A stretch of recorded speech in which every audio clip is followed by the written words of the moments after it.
تو یہ اللہ اگر رکھتا ہے نا اعتدال میں تو شکر کرے اللہ کا، ورنہ تو لوگ عیاشیاں کریں، پتہ نہیں کیا کچھ کر گزرے۔ تو حضرت فضالہ کہتے ہیں کہ میں نے خنجر تیار کیا اور میں نے بغل میں اس کو چھپایا، اوپر میں نے چادر اوڑھ لی۔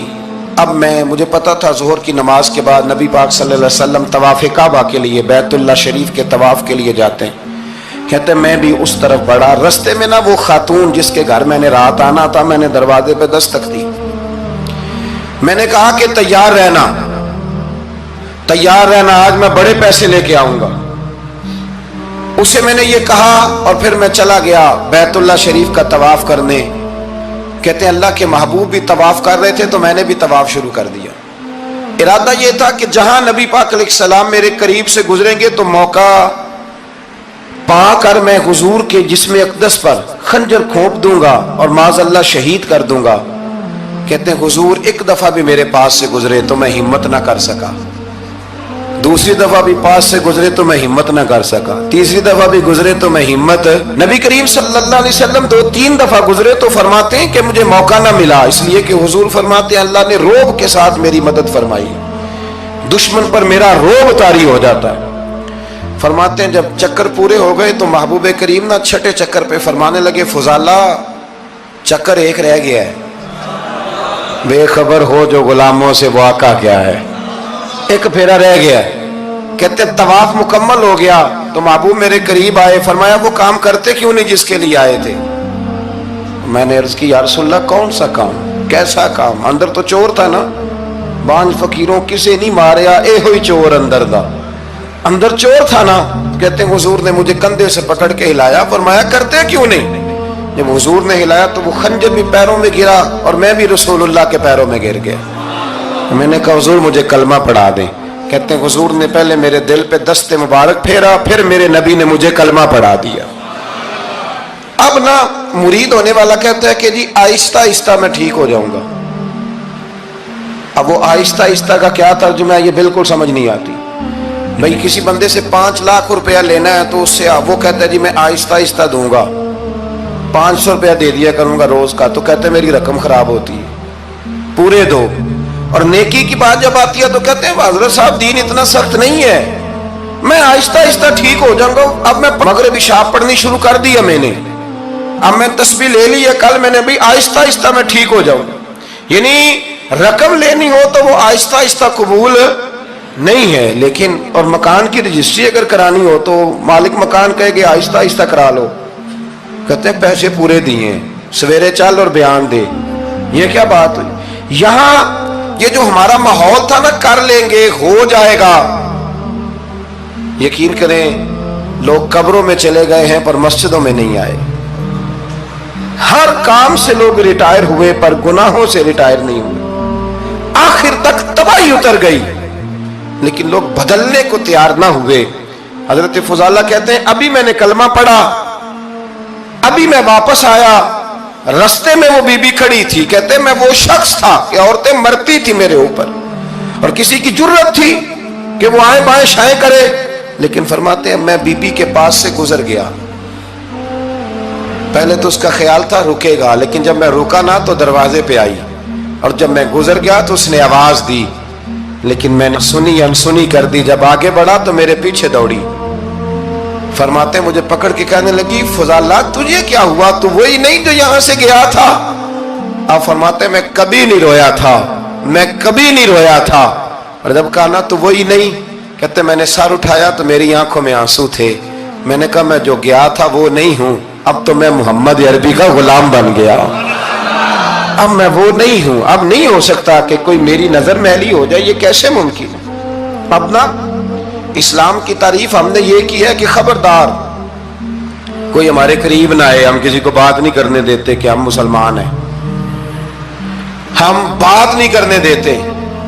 پتہ کیا بات ہے، ایک میری یہ تقریر ہوتی ہے ممبر پہ اور ایک میرا عمل ہوتا ہے جب میں سفر کرتا ہوں، جب میں گاڑی میں بیٹھتا ہوں، جب میں دوستوں سے ملتا ہوں، جب ان دونوں باتوں میں تضاد آتا ہے نا، تضاد، تو لوگ تقریر کو جذبات نہیں کہتے، ایک فن بن جاتی ہے تقریر۔ آپ کو پتہ ہے نا وائزین نعت خواں کہتے ہیں میں نے محفل لوٹ لی، پھر لوگ شمار کرتے ہیں کتنے لوگوں نے سبحان اللہ کہی، پھر لوگ شمار کرتے ہیں کہ آج 5 بندے روئے بھی تھے جب میں تقریر کر رہا تھا۔ تو پھر یہ فن ہے، یہ جذبات کا اظہار۔ سمجھ لیں بات کو کہ عمل جب آپ نہیں نہ کرتے عمل، تو آپ خود بڑے بے چین رہتے ہیں کہ یار یہ میں کیا کر رہا ہوں، یہ کون سا گورکھ دھندا ہے کہ میرا عمل صفر ہوتا جا رہا ہے۔ ہمارے ایک استاد تھے تو وہ فرمایا کرتے تھے کہ اگر پڑھے لکھے آدمی کو تم بے عمل دیکھو تو اس سے دور ہٹ جایا کرو، ورنہ تمہیں بھی بے عمل کر دے گا۔ میں نے ان سے عرض کی، میں نے کہا حضور یہ کیا ہے؟ تو فرمانے لگے اپنے حضرت صاحب سے پوچھنا، وضاحت کریں گے۔ میں نے حضرت صاحب سے کہا جی عجیب بات کر دی ہے، علم والے بندے کے پاس بیٹھ کے تو علم آتا ہے۔ تو وہ فرما رہے تھے کہ علم والے بندے کے پاس اگر وہ بے عمل ہو تو بالکل نہ بیٹھنا۔ تو حضرت صاحب فرمانے لگے انہوں نے صحیح کہا ہے۔ اب بات بہت بڑی ہے، پتہ نہیں آپ کی سمجھ میں آتی ہے نہیں آتی، بہرحال کر دیتا ہوں۔ پڑھا لکھا بندہ اگر بے عمل ہو تو اس کے پاس، تو میں نے کہا حضور کیوں؟ فرمانے لگے اس لیے کہ وہ اپنی بے عملی پر بھی دلائل دے گا۔ حضرت عمر فاروق رضی اللہ تعالی عنہ، حضرت سیدنا ابو موسیٰ اشعری کہتے ہیں کہ میں نے نا صفائی کی، مال غنیمت کی میں نے صفائی کی، تو 1 دینار مجھے نا کہیں پڑا ہوا مل گیا۔ تو فرماتے ہمیں اجازت ہوتی تھی کہ 1 دینار ہم اپنی مرضی سے کہیں خرچ کر سکتے۔ حضرت عمر کے بیٹا گزر رہا تھا تو حضرت ابو موسیٰ اشعری کہتے ہیں میں نے صفائی کی تو 1 دینار نکلا، تو میں نے وہ 1 دینار نا حضرت عمر کے بیٹے کو دے دیا۔ میں نے کہا لو بیٹا اپنے چچا کی طرف سے تحفہ۔ اور گھر جا کے انہوں نے حضرت عمر کو بتایا کہ چچا نے پیسے دیے ہیں، چھوٹے بچے تھے۔ حضرت عمر نے حضرت ابو موسیٰ اشعری کو بلا لیا اور بلا کے فرمانے لگے میں تو تمہیں اپنا دوست جانتا تھا اور تم نے میری اولاد کو ہی دنیا دار بنانا شروع کر دیا، میرے بچوں کو ہی تم نے دنیا دار پیسوں پہ لگانا شروع کر دیا، میں تو تمہیں یار سمجھتا تھا۔ فرمایا تمہیں چاہیے تھا میرے بیٹے کو نصیحت کرتے کہ بیٹا پیسوں سے رب راضی نہیں ہوتا، اس کی رضا والے کام کیے جائیں تو رب راضی ہوتا ہے۔ اور فرمایا تمہیں کوئی اور گھر نہیں ملا تھا تباہ کرنے کے لیے، میرا ہی گھر ملا تھا، اٹھاؤ اپنا دینار اور خبردار آج کے بعد میرے بچوں کے ساتھ یہ والی نیکی نہ کرنا۔ اور ہمارا کیا سٹیٹس ہے؟ دوستی ہے یہ اس سے جو تحفے زیادہ دے، جو بچوں کو خراب کرنے میں مدد زیادہ کرے اس کے ساتھ یہ رہا۔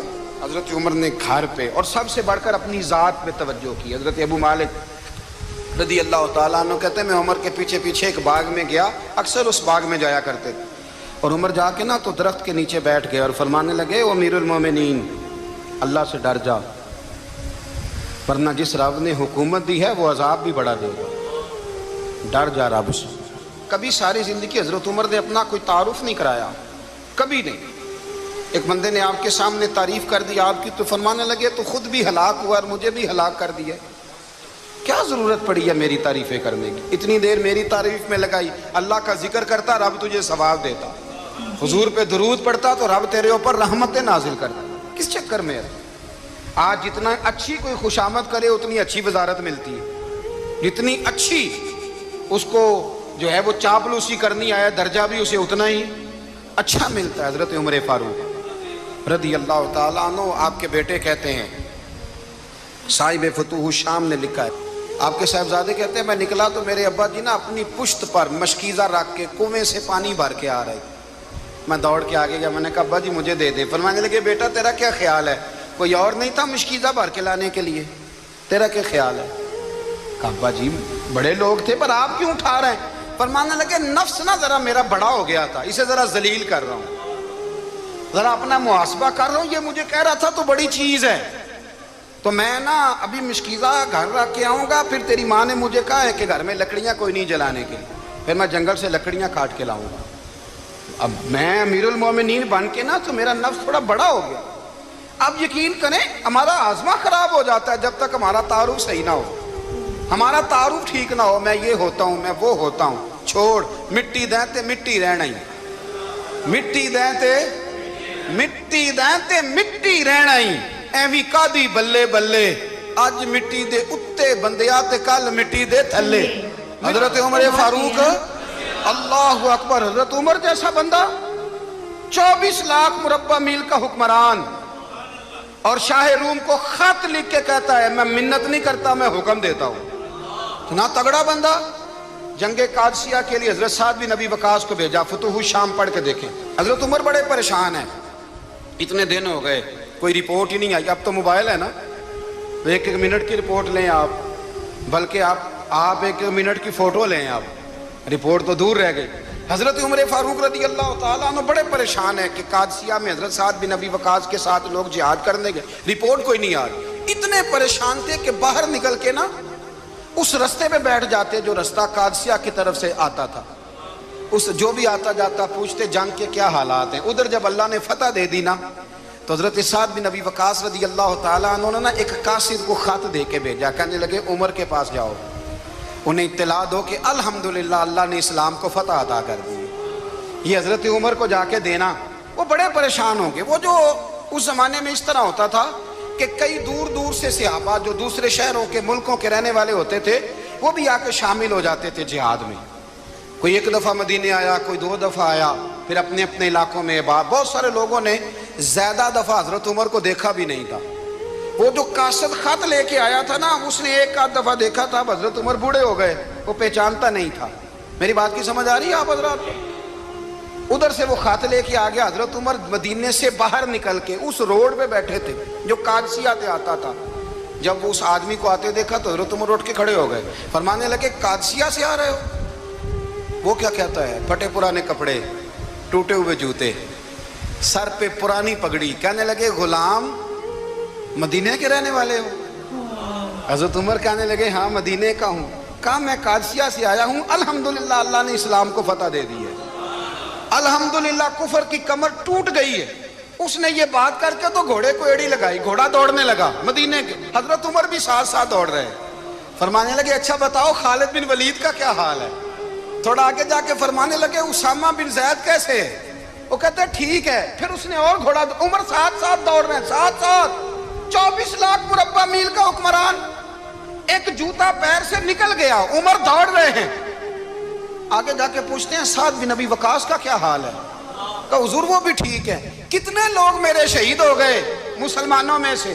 کہنے لگا صحیح گنتی کا نہیں پتا، یہ لفظ ادا ہوتے ہوتے مدینے کی سرحد آ گئی۔ لوگوں نے عمر کو گھوڑے کے ساتھ دوڑتے دیکھا تو کہا امیر المومنین کیوں دوڑ رہے ہیں؟ وہ غلام چھلانگ لگا کے نیچے آیا، قدموں میں بیٹھ گیا، کہنے لگا حضور آپ نے بتایا ہی نہیں آپ امیر المومنین ہیں۔ آپ فرمانے لگے کیا بتاتا؟ میں تو اونٹ چرانے والے کا پتر ہوں، کیا بتاتا؟ وہ عمر ہوں جس نے اپنے گناہوں کا حساب دینا ہے، کیا بتاتا؟ جو سعد بن ابی وقاص کو جہاد پہ بھیج کے خود بزدلوں کی طرح گھر میں بیٹھا ہے، کیا بتاتا؟ کوئی حیثیت نہیں، کوئی تار۔ تو نے اچھا کیا، تو تو مجاہد تھا، مجھے ساتھ ساتھ دوڑایا، تو نے اچھا کیا۔ جتنے لوگ تھے چیخیں مار کے رونے لگے۔ حضرت فاروق اعظم سے کہنے لگے عمر جب تک تیرے جلوے رہیں گے اللہ کامیابیاں ہی عطا فرمائے گا، جب تک تیرا رنگ رہے گا اللہ تعالیٰ نوازتا ہی رہے گا۔ کچھ نہیں، کبھی اپنا آپ ظاہر ہی نہیں کیا۔ بہت بڑے تھے، بہت بڑے تھے حضرت عمر، بڑے تھے، لیکن ساری زندگی اپنے محاذ۔ حضرت ابو رافع غلام تھے، قرآن پاک بڑا سونا پڑھتے تھے۔ حضرت عمر جب بھی انہیں ملتے کہتے ابو رافع تو عمر سے اچھا ہے، قرآن بڑا شاندار پڑھتا ہے۔ تو وہ کہتے حضور اگر میں قرآن صحیح پڑھتا ہوں تو آپ کو قرآن کی تشریح زیادہ صحیح آتی، آپ بھی تو مجھ سے افضل ہیں۔ تو آپ فرماتے نہیں پھر بھی تو مجھ سے افضل ہے۔ کیوں؟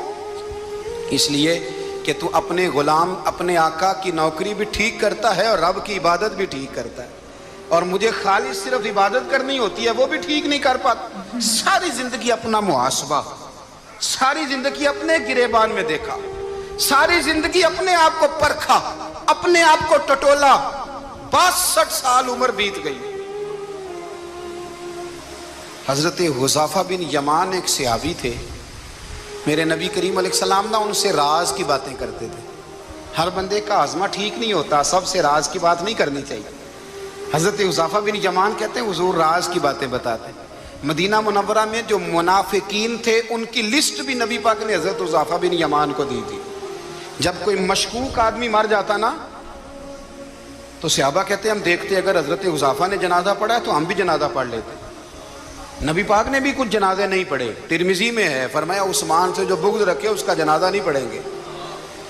حضرت حذیفہ بن یمان اگر جنازہ پڑھتے تو لوگ پڑھتے، وہ نہ پڑھتے تو لوگ جنازہ نہ پڑھتے۔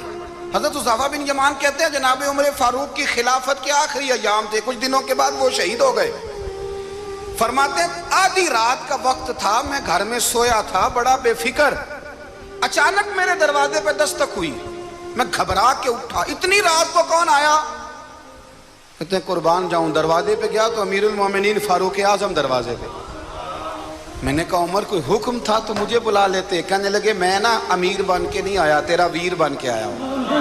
امیر المومنین کی حیثیت سے سرکاری کام سے بلاتا تو وہاں بلاتا، مجھے ایک ذاتی کام پڑ گیا۔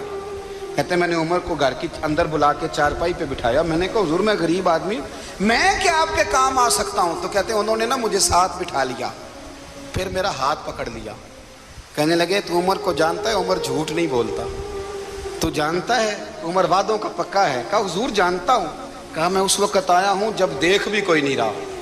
حضرت حذیفہ بن یمان کہتے ہیں پریشان ہو گیا، حضور پہیلیاں نہ بجھوائیں، مہربانی کریں بتائیں کدھر آئے ہیں؟ حضرت عمر فاروق فرمانے لگے 62 سال کا ہو گیا ہوں، 63 میں چل رہا ہے، داڑھی سفید ہو گئی ہے، پھل پک گیا، اٹھ فریدہ ستیا، داڑھی آ گئی پور، اگا نیڑے آ گئی، پیچھا رہ گئی دور، اب قبر اشر کا معاملہ صاف نظر آنے لگا ہے۔ کہا حضور مجھ سے کیا چاہتے ہیں؟ حضرت عمر رو پڑے، کہنے لگے آج میں عشاء کے بعد نکلا ہوں تو نبی پاک کے صحابہ مجھے نیک کہہ رہے تھے، پھر میں نے بچوں کی ماں سے اور بچوں سے بھی پوچھا ہے، وہ بھی مجھ سے راضی ہیں، پر حذیفہ تیرے ساتھ نبی پاک راز کی باتیں کرتے تھے، سچ بتا کہیں عمر کا نام منافقوں میں شامل تو نہیں؟ سچ بتا ان منافقین میں تو شامل نہیں، کہیں اوپر سے تو نہیں سارا کچھ؟ حضرت حذیفہ بن یمان کہتے ہیں میں باپ کے مرنے پہ اتنا نہیں رویا جتنا عمر کے سوال پہ رویا۔ میں قدموں میں بیٹھ گیا، میں نے کہا نہیں عمر یہ تو میں نے نہیں سنا، لیکن یہ میں نے نبی پاک سے ضرور سنا ہے کہ میرے بعد اگر کوئی نبی ہوتا تو عمر ابن خطاب ہوتا۔ یہ میں نے اپنے کانوں سے سنا ہے کہ عمر جس گلی سے گزرے شیطان رستہ بدل جاتا ہے۔ یہ میں نے اپنے کانوں سے سنا ہے کہ 950 سال حضرت جبریل جناب عمر کی شان بیان کریں تو پھر بھی بیان نہیں ہو سکتا، یہ میں نے ضرور سنا۔ دوستو ساری زندگی حضرت عمر نے اگر دوسروں کا محاسبہ کیا تو اپنا اور اپنے بچوں کا بھی کڑا خیال رکھا، اپنی ذات پر بڑی توجہ دی۔ جو لوگ اپنا بھول جاتے ہیں نا، ہمیں اپنی صحت کا بڑا خیال ہے لیکن اپنی روحانی زندگی کا کوئی خیال نہیں ہے، قلبی زندگی کا کوئی تصور نہیں ہے۔ آپ یقین کریں موٹا آدمی کمزور ہونے کے لیے جدوجہد کر رہا ہے، کمزور طاقتور ہونے کے لیے، لیکن جس کو کتنے دن بیت گئے اللہ رسول کی یاد میں رویا ہی نہیں، کتنے دن بیت گئے نعت سننے کو دل ہی نہیں چاہا، جسے مہینوں بیت گئے اور قرآن پاک کی طرف نظر ہی نہیں گئی، وہ فکر مند ہی نہیں۔ زندگی زندہ دلی کا نام ہے، مردہ دل کیا خاک جیا کرتے ہیں؟ بھائی حضرت عمر کی زندگی دور حاضر میں ہمیں یہ سبق دیتی ہے کہ کڑی نگرانی رکھو اپنے پودوں کی، کڑا خیال رکھو اپنے ذاتی باغ کا، اور یہ جو تمہارے دل کی دنیا ہے یہ تمہاری روح کی زندگی ہے، اس کا محاسبہ کرتے رہو۔ نبی کریم علیہ السلام نے فرمایا اپنا حساب خود کر لو قبل اس کے کہ تمہارا حساب کیا جائے۔ اپنا حساب بولیے، اپنا حساب، ہم ساری دنیا کا حساب کرتے پھرتے ہیں، کوئی کہاں سے کماتا ہے کہاں کھاتا ہے، پر اپنا حساب حضور نے فرمایا حساب کر لو قبل اس سے کہ تمہارا حساب، مولا علی فرماتے ہیں نماز پڑھ لو قبل اس کے کہ تمہاری نماز پڑھی جائے، نماز پڑھ لو قبل اس کے کہ تمہاری۔ اپنا محاسبہ کریں، تھوڑا سا نا اوپر دائیں بائیں دیکھنے کی بجائے تھوڑی سی گردن جھکا کے نا، درویش کہتے ہیں برے بندے نو میں لبن ٹریا تے جگ تے ملیا نہ کوئی، اپنے اندر چاتی پائی تے میتھوں برا نہ کوئی۔ تھوڑی سی نا، تھوڑی سی اپنی طرف توجہ دیں۔ ہم نا بے چین وقت گزار رہے ہیں، بے قرار ہیں، بے سکون ہیں، سبب یہ ہے کہ ہم نے نا اپنا حساب کرنا چھوڑ دیا ہے۔ حساب کرو گے، بے حساب تو بندہ روٹی کھا لے تو بیمار ہو جاتا ہے، اور اگر زندگی بے حساب گزرے، گناہوں کا حساب ہی نہ کیا جائے، تقوی کی طرف توجہ ہی نہ کی جائے، تو پھر زندگی دشوار ہو جاتی ہے۔ اور اللہ پوری امت مسلمہ کو ایک حضرت عمر فاروق رضی اللہ تعالیٰ عنہ کے طریقے پر چلنے والا لیڈر عطا فرما، ہمیشہ مدحت خیر الانام میں گزرے۔